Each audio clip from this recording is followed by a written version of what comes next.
मेरे प्रिय छात्रों, आप सभी को मेरा नमस्ते। मैं राजकुमार और आज हम हिंदी व्याकरण जो है उसका पहला पार्ट है और पहले पार्ट में हम वाच्य का अध्ययन करेंगे। जैसा कि सामने आपको दिख रहा है कि वाच्य क्या है, इसके भेद क्या हैं।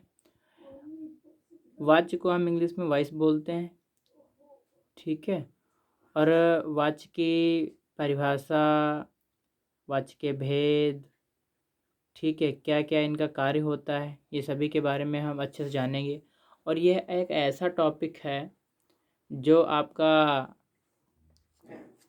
यूपी टेट, ठीक है, और सी टेट,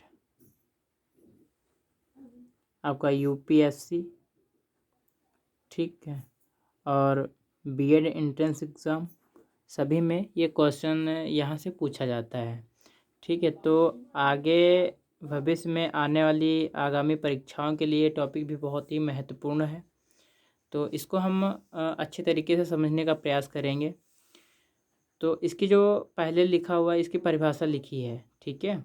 वाच्य क्रिया का परिवर्तित रूप है, ठीक है। जैसा कि आप क्रिया क्लास 7th में हम इसका अध्ययन किए थे कि क्रिया को थोड़ा संक्षेप में बताया था कि जो क्रिया है वो दो प्रकार से होती है, सकर्मक और अकर्मक क्रिया, ठीक है। तो इसका ही मतलब वहाँ पे आपका सकर्मक और अकर्मक क्रिया दो प्रकार हैं और यहाँ पे वाच्य के जो 3 प्रकार होते हैं, ठीक है। जैसे लिखा हुआ है, वाच्य क्रिया का परिवर्तित रूप है जिसके द्वारा यह पता चलता है कि वाक्य में कर्ता, कर्म या भाव में से किसकी प्रधानता है, ठीक है। तो हम क्या सीखेंगे कि कर्ता की प्रधानता है वाक्य में, या कर्म की प्रधानता है, या भाव की प्रधानता है।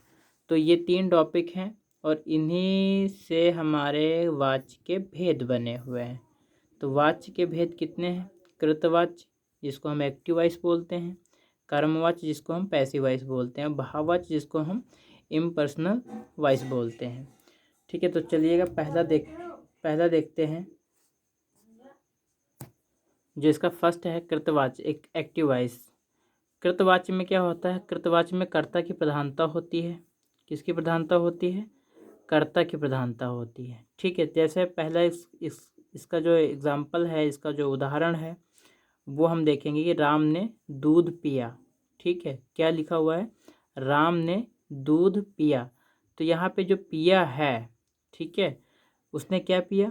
दूध पिया। तो पिया जो है यहाँ पे लिखा हुआ है, तो ये हमारी क्रिया है। क्या है? ये क्रिया है, ओके। हमारी ये क्या है? क्रिया है। और जो राम है ये हमारा कर्ता है। क्या है? ये कर्ता है, ओके। यहाँ पे जो राम है वो कर्ता है। इसका सेकेंड जो उदाहरण है वो सीता गाती है। तो सीता गाती है, गाना उसकी क्रिया है और कर्ता सीता है। तो गाती है तो गा कौन रहा है? सीता गा रही है, ठीक है। दूध कौन पी रहा है? राम पी रहा है, ठीक है। तो राम और सीता ये क्या है? दोनों ये कर्ता है। तो इसमें कर्ता की प्रधानता बताइए, मतलब कर्ता क्या कर रहा है? कर्ता दूध पी रहा है, कर्ता गीत गा रहा है, कर्ता जा रहा है, कर्ता खेल रहा है, ठीक है। उसी तरह से तीसरा सेंटेंस क्या है आपका? मैं स्कूल गया। तो मैं स्कूल गया मतलब कर्त किया ना, कृत्य किया। कृत्य किया मतलब जाने का, ठीक है। मैं स्कूल गया। बच्चे फुटबॉल खेलते हैं। तो जो बच्चे हैं, अच्छा यहाँ पे जो बच्चे हैं ये आपका बहुवचन है।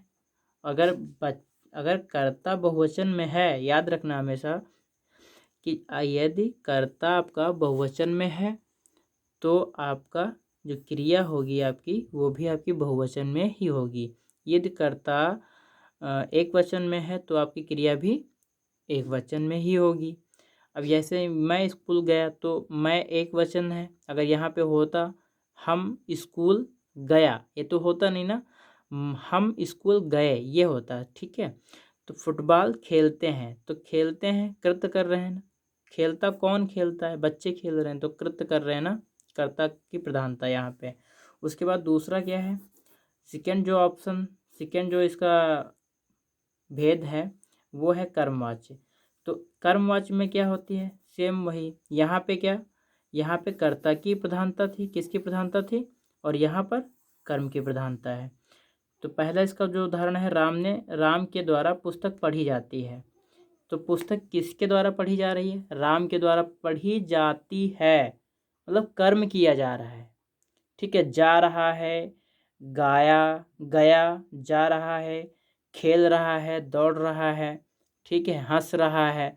तो ये सब क्या है, कर्म कर रहा है। ओके, क्या हो रहा है, कर्म हो रहा है।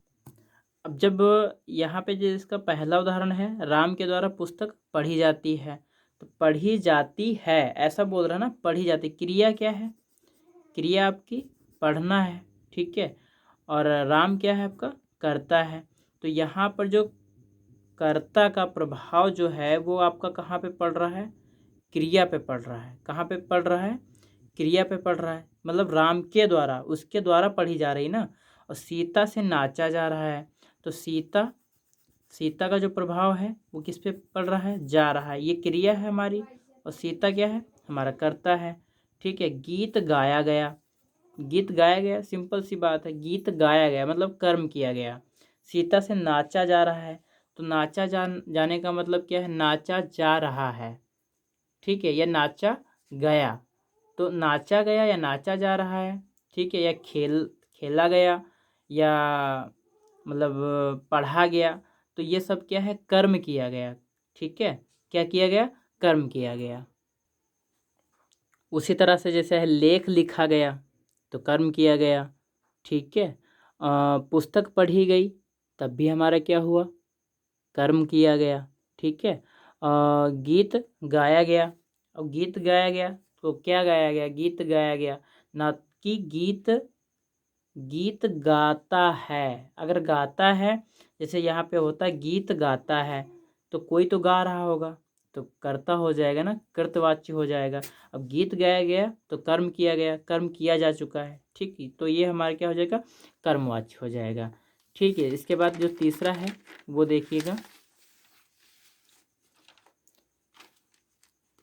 तीसरा सेंटेंस है आपका भाववाच्य।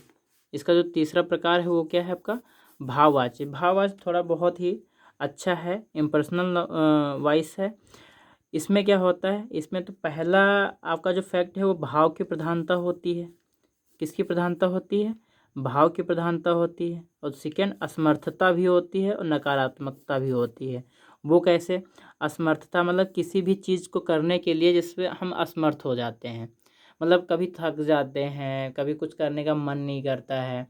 ठीक है, तो वो उसको क्या बोलते हैं, असमर्थता बोलते हैं। समर्थ किसको बोलते हैं, जिसमें हम करने के लिए तत्पर हों। ठीक है, असमर्थता भी पाई जाती है, मतलब ऐसे वाक्य जहाँ पर भाव की प्रधानता होती है, और ऐसे वाक्य जहाँ पर कर्म की प्रधानता होती है उसको क्या बोलते हैं, कर्मवाच्य। और ऐसे वाक्य जहाँ पर कर्ता की प्रधानता होती है उसको कृतवाच्य बोलते हैं। ठीक है, समझ में आया इतना, ओके। उसके बाद क्या है, ऐसे वाक्य जो जहाँ पर भाव की प्रधानता होती है तो उसमें आपका क्या हो जाएगा, भाववाच्य हो जाएगा। और असमर्थता, उसमें असमर्थता भी होती है और नकारात्मकता भी होती है। नकारात्मकता का मतलब होता है जहाँ पे नहीं का यूज हो जाता है। ठीक है, तो यहाँ पे हमारा क्या, नहीं का यूज किया गया है। जैसे पहला उदाहरण देखिएगा, समझ में आ जाएगा अभी। मोहन से दौड़ा नहीं जाता, तो मोहन से, मोहन हमारा कर्ता है और दौड़ना उसकी क्रिया है, लेकिन नहीं जाता ये क्या है, उसकी असमर्थता है। असमर्थता है, नकारात्मकता भी है। अब भाव की प्रधानता है, भाव क्या है, मतलब नहीं हो पा रहा है, दौड़ा नहीं जा रहा है, मतलब कुछ भी कर लो दौड़ा नहीं जा रहा है। मुझसे चला नहीं जाता, तो मुझसे हमारा क्या है, कर्ता है, चला नहीं जाता क्रिया है, चलना की क्रिया है, और नहीं जाता ये हमारी क्या है, असमर्थता है। अब देखो यहाँ पर भी नहीं आया है, यहाँ पर भी नहीं आया है, तो ये क्या है हमारा, ये नकारात्मकता है। और चला नहीं जाता ये सब क्या है हमारा, नहीं जाता, खाया नहीं जाता, दौड़ा नहीं जाता, भागा नहीं जाता, हंसा नहीं जाता, ठीक है, रोया नहीं जाता। तो ये सब क्या है, हमारा भाव है। ऐसा हमारा भाव है। मतलब एक भाव ये भी होता है कि यार मुझसे खाया जाता है, तो खाया, मुझसे खाना खाया गया, तो मुझसे खाना खाया गया, तो वाच्य कौन सा हो जाए, कर्म हो जाए। मतलब खाना खाया गया, मैं खाना खाता हूँ, तो कृत कर रहा हूँ। ठीक है, मैं खाना खाता हूँ तो कृत है, और मुझसे खाना खाया गया तो कर्म किया, और मुझसे खाना नहीं खाया गया तो वो क्या हो गया आपका, भाववाच्य हो गया। ओके। अक्लेश से रोया नहीं जाता, तो इसी तरह से जितने भी आपका नहीं जाता, नहीं खाता, नहीं पाता, इस टाइप से नहीं जाता, रोया नहीं जाता, चला नहीं जाता, हंसा नहीं जाता, दौड़ा नहीं जाता, भागा नहीं जाता, खेला नहीं जाता, इस टाइप से जितने सेंटेंस होंगे वो आपके भाववाच्य के होंगे।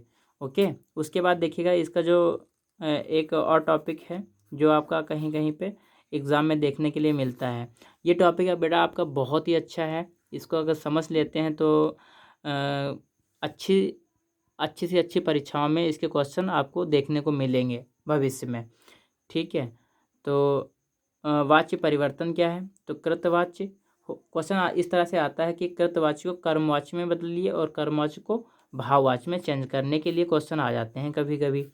ठीक है। तो जैसे लिखा हुआ है सीता नाच रही है, क्या लिखा हुआ है, सीता नाच रही है, सीता से नाचा जा रहा है। ठीक, सीता नाच रही है तो कृत कर रही है, और नाचा जा रहा है तो कर्म कर रही है।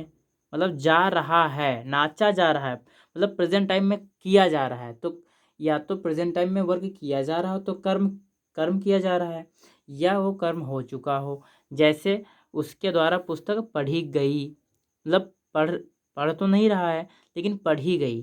ठीक है। लेख लिखा गया। ठीक, उसने पुस्तक पढ़ी तो ये कृत किया, उसने पुस्तक पढ़ी, उसने राम को मारा, उसने राम को मारा तो कृत किया, और कर्म क्या, वो राम को मार रहा है। ठीक है, वह राम को मार रहा है तो क्या हो जाएगा हमारा, तो आपका कर्मवाच्य हो जाएगा। ठीक है। तो इससे स्पष्ट होता है कि उससे पुस्तक पढ़ी नहीं जाती। दूसरा क्या है, उसने पुस्तक पढ़ी, इसका कर्मवाच्य में अगर चेंज करेंगे तो क्या बनाएंगे, उसके द्वारा पुस्तक पढ़ी गई। ठीक, मतलब कर्म किया गया, उससे पुस्तक पढ़ी नहीं जाती तो ये भाववाच्य में चेंज कर दिया हमने कर्मवाच्य को।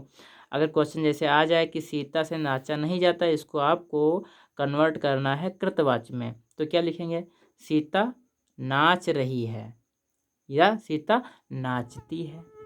ओके, सीता नाचती है या सीता नाच रही है।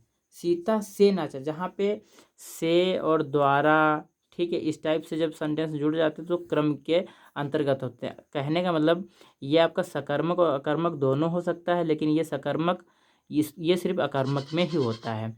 मोहन दौड़ रहा है। ठीक, जब आप क्रिया पढ़ेंगे तो ये फैक्ट आपको अच्छे से समझ में आ जाएगा। जब आपको क्रिया हम पढ़ाएंगे, क्रिया का टॉपिक, उसके बाद इसको भी रिकॉल करा दिया करेंगे। ओके। मोहन ने दौड़ लगाई, तो दौड़ लगाई कृत किया, दौड़ लगाई ना कृत किया, और मोहन दौड़ रहा है तो कर्म कर रहा है। मोहन से दौड़ा नहीं जाता तो वो क्या है, मोहन से दौड़ा नहीं जाता तो वो भाव है। ठीक है, उससे ये वर्क नहीं किया जा रहा है।